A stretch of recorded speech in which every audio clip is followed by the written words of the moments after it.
Everybody look around, hear the sound. Something special's gonna come your way. Hey, we got something new that is true. That we got something just for you today. All around the nation, whoa, we're the new sensation. Have you heard? Have you heard? Have you heard? I'm not singing the entire theme song for you guys. Sorry.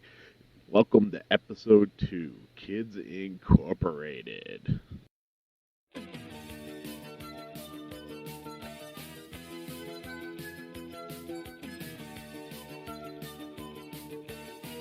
Everybody look around, hear the sound, something special's gonna come your way.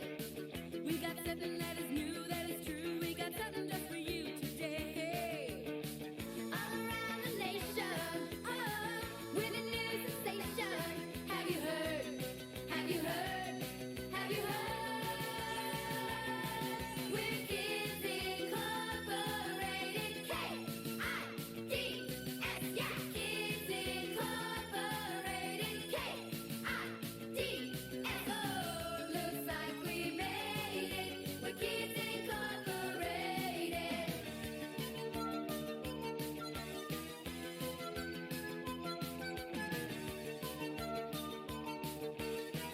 In the city, in the street, there's a beat, there's a feeling that you can't deny. All the people wanna move, wanna groove, there's a sign of spirit in their eyes. All around the nation, oh, with a new sensation. Have you heard? Have you heard? Have you heard? We're Kids Incorporated. K.I.D.S. Yeah, Kids Incorporated. K.I.D.S. Oh, looks like we made it. We're Kids Incorporated. K.I.D.S. Kids Incorporated. We're gonna have fun. K.I.D.S. Kids Incorporated. For everyone. K.I.D.S. Kids Incorporated. We're gonna have fun.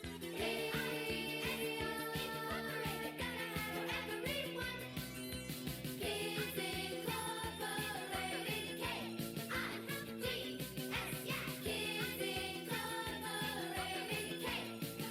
K.I.D.S. Oh, looks like we made it.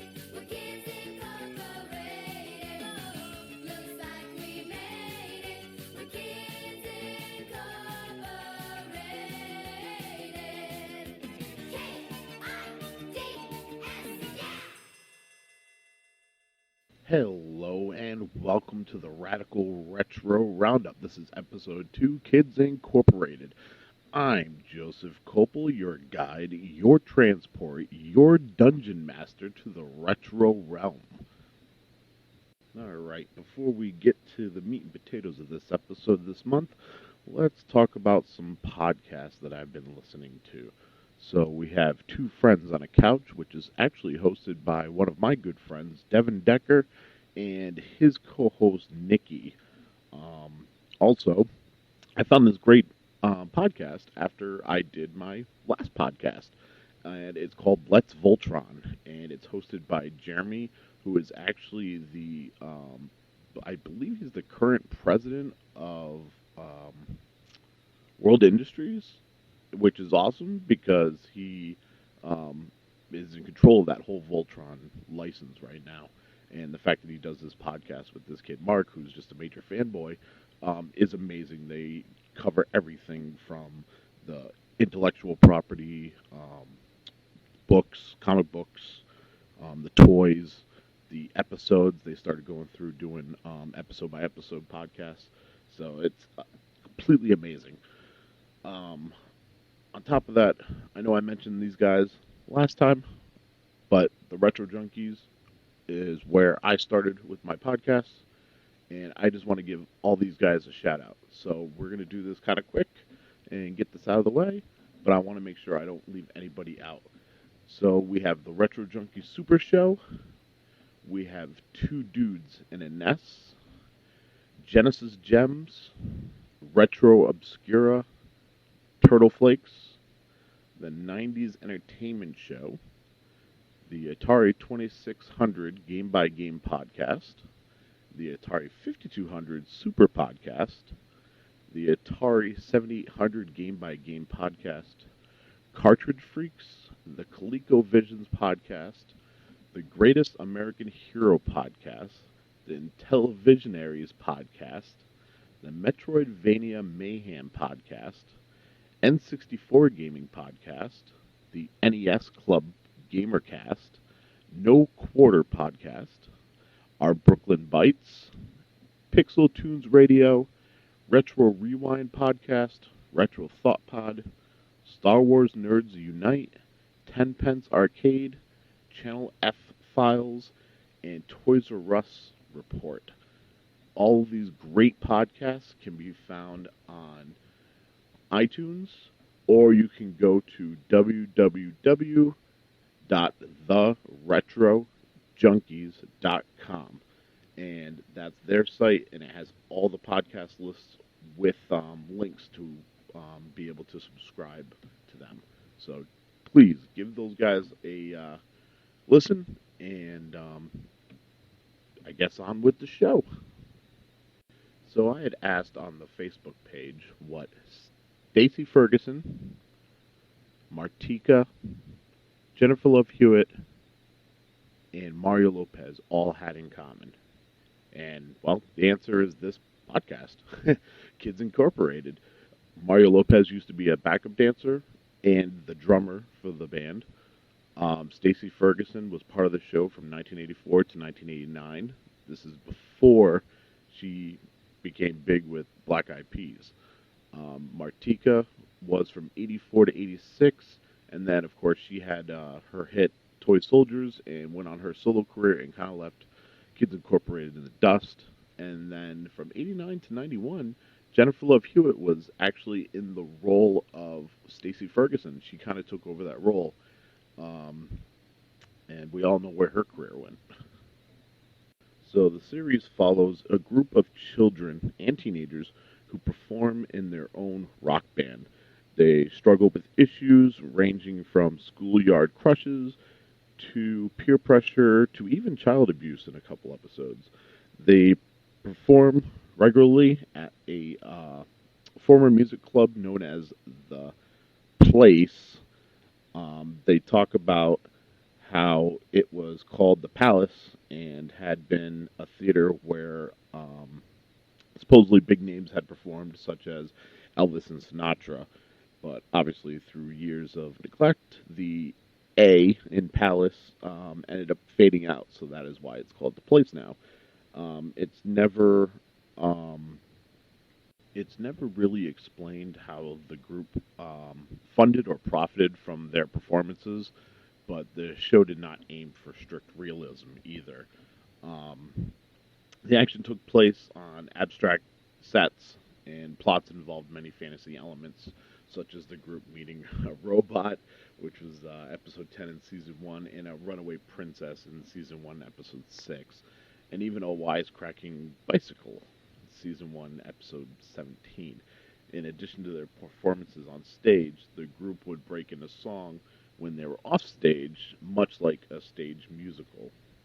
The city in which the palace, or the place, was located was never disclosed. The school depicted on the set has signage reading P.S. and later Public School 127.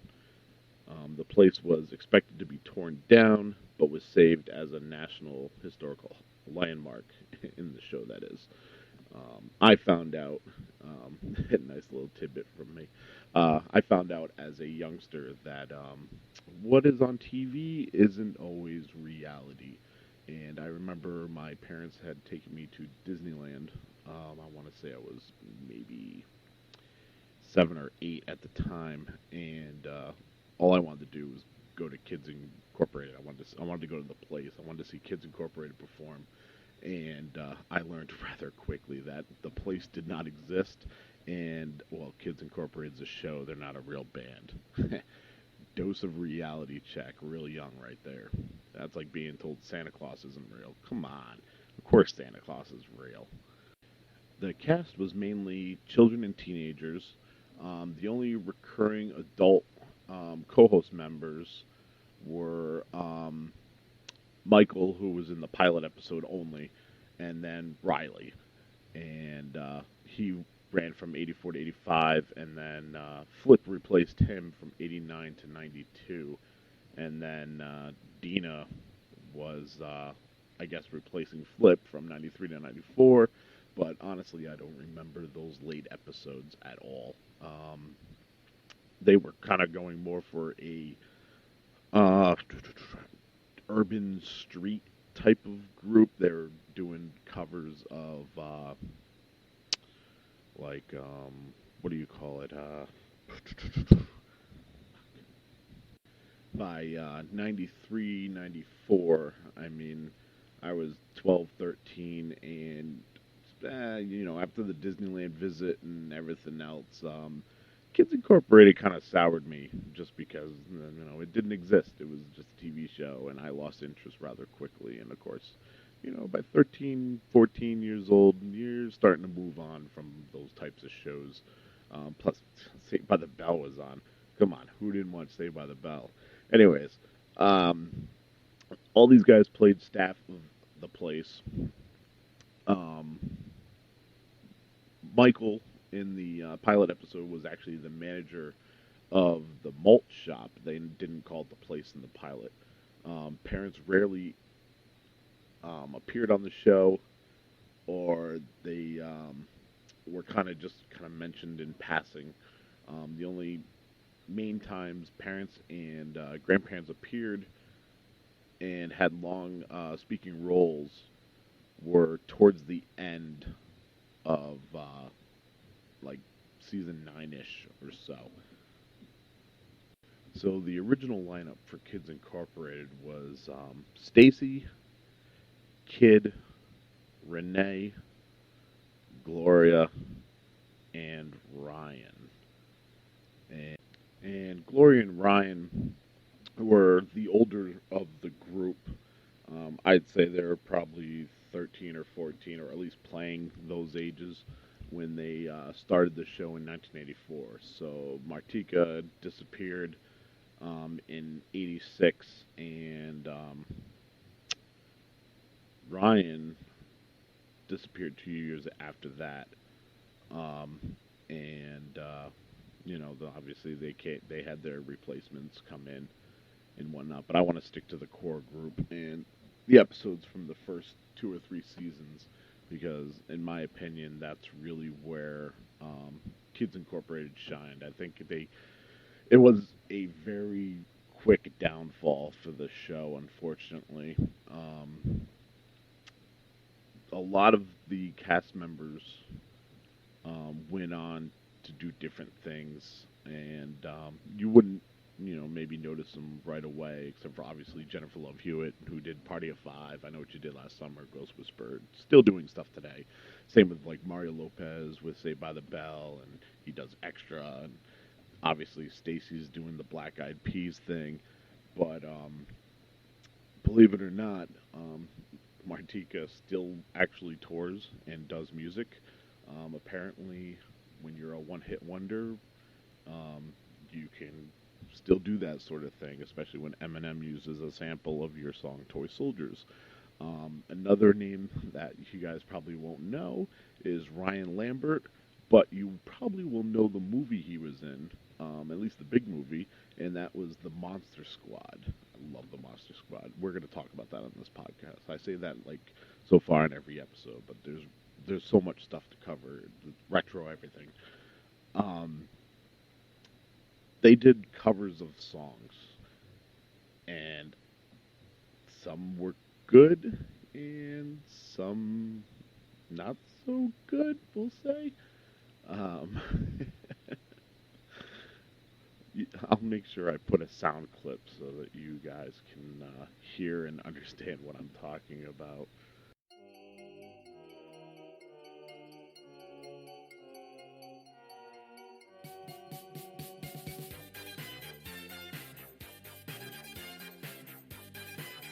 Ghostbusters! When there's something strange in the neighborhood, who you gonna call?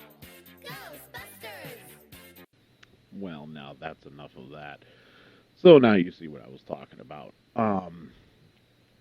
So the thing that really is upsetting about this show is that it'll probably never be on DVD, or at least not in the way in which I remember it as a child. Maybe you remember it as a child if you were old enough to enjoy it.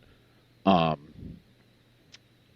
the show has been tied up in copyright forever.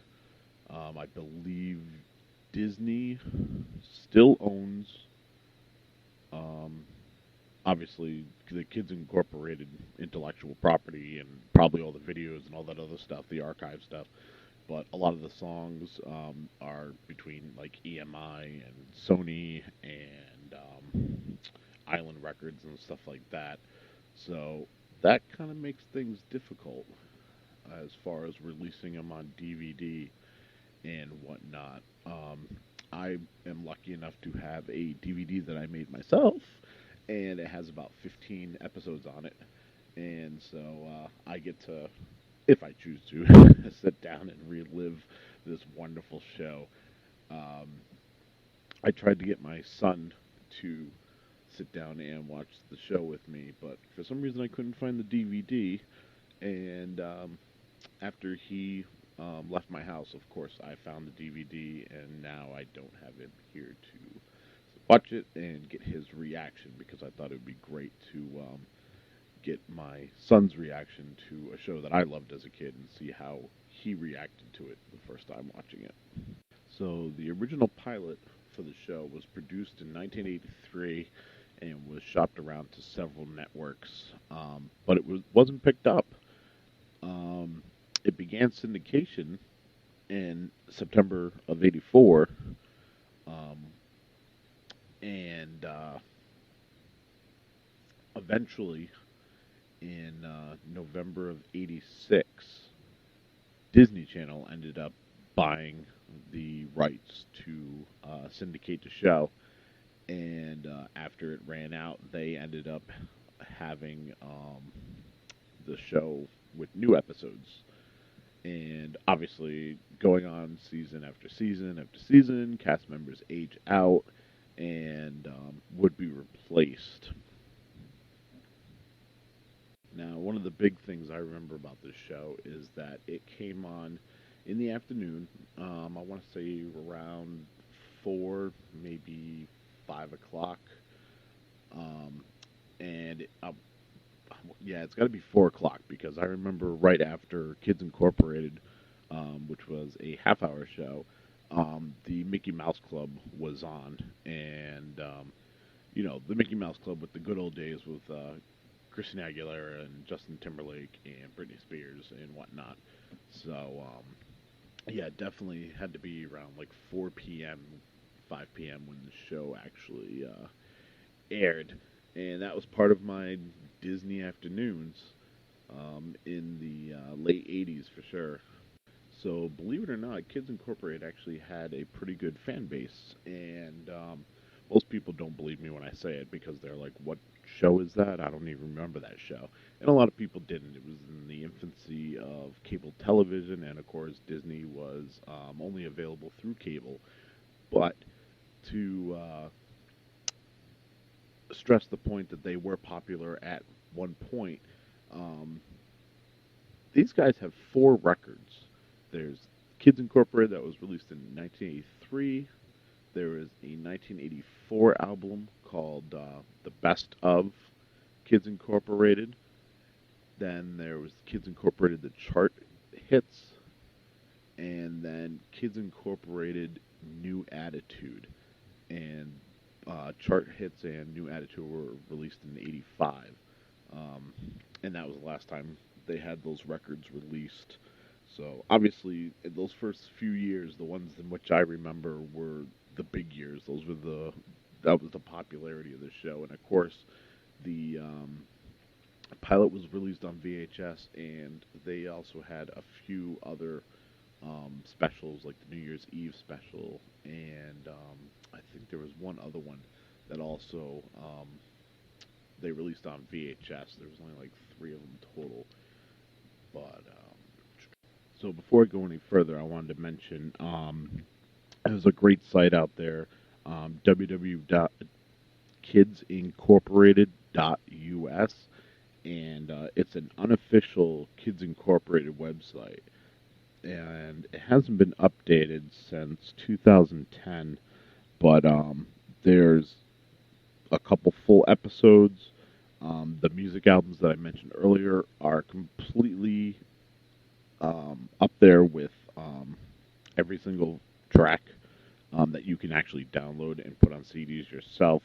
I'm sure none of you are as into it as I am to where you would actually do that, but this has a special place in my heart, needless to say, even though I will admit it does not hold up. These shows are really, really cheesy if you watch them now, but it's that cheesy goodness, let me tell you. Like, it takes you back to your childhood watching these shows and what TV used to be, unlike today. Um, they also have interviews and fan fiction, which some of the fan fiction is actually pretty funny. It's basically just fans making their own episodes using the characters, and they follow pretty well as far as what you would encounter in a normal Kids Incorporated episode. So a lot of these episodes were really simple. You know, you have them open up with a song, obviously after the theme song, but they open up with a song, and then you would have the beginning of your story. They would go and do another song, then they would have a little bit more of the story, they would do another song, and then they have the end of the story. And I mean, these episodes can be summed up in one sentence. So, episode 4 of season 1 is called The Bully, and Kid makes fun of a bully, and then they either have to hide or fight. Yes, that is the entire episode. And what's great about this episode is, of course, you know, there's that, you know, kind of like He-Man PSA thing at the end, where of course Kid realizes that he was being a bully by making fun of the bully, and they reconcile their differences. But what's great about this episode is the four songs that they sing is "Sunglasses at Night," "We're Not Gonna Take It," "Holding Out for a Hero," which Kid ends up singing because he thinks he's gonna get his butt kicked by this bully, and then "Let's Hear It for the Boy," which is done by Renee and Stacy, because Kid and this other bully don't end up fighting and they make up and end up being friends. Like, it is bad. Um, Another great episode is The Ghost of the Place, which is episode 7 of season 1. And Stacy becomes friends with a ghost and helps him get into the Ghost Society. Yes, you heard that. The Ghost Society. Pretty sure Casper didn't have anything like that, but this ghost apparently thought there was something of that. And this is, of course, the episode where they have Ghostbusters, which you heard the clip earlier. Oh, that's all we have to say about that one. um, Robot Bop, episode 10, where I said earlier, was the episode where they meet a robot. And the funny thing is, they really don't mention where this robot comes from, but it was sent to basically take over Riley's place. But he explodes when Kids Incorporated overload it. And how do they overload it? They sing. That's not a lie. They sing. That's exactly what they do. They sing Mr. Roboto, and it explodes. And Riley comes back, and the day is saved. So, yeah. So now you understand. Like, this show is pretty cheesy for a young kid. Maybe that kid who enjoys Barney in the 90s, or maybe Diego and Dora today would view this show, and maybe they would enjoy it. Maybe it would be something upon their level, but most certainly not as an adult. You see so many holes in the plot. The way everything's presented to you just makes you want to pretty much rip out your hair. But I do recommend. I mean, if you're listening to this, you know me. Um, you should totally check out at least one episode and understand what this show is, because this show paved the way for Saved by the Bell. Without this show, Disney wouldn't have taken a chance and created Miss Bliss, and Miss Bliss wouldn't have been picked up by CBS and became Saved by the Bell. So that's an amazing string of events all stemming from this one show that Disney decided to take a chance on. Well, that about does it for episode 2, Kids Incorporated. This has been the Radical Retro Roundup. As for episode 3, Roads, where we're going, we don't need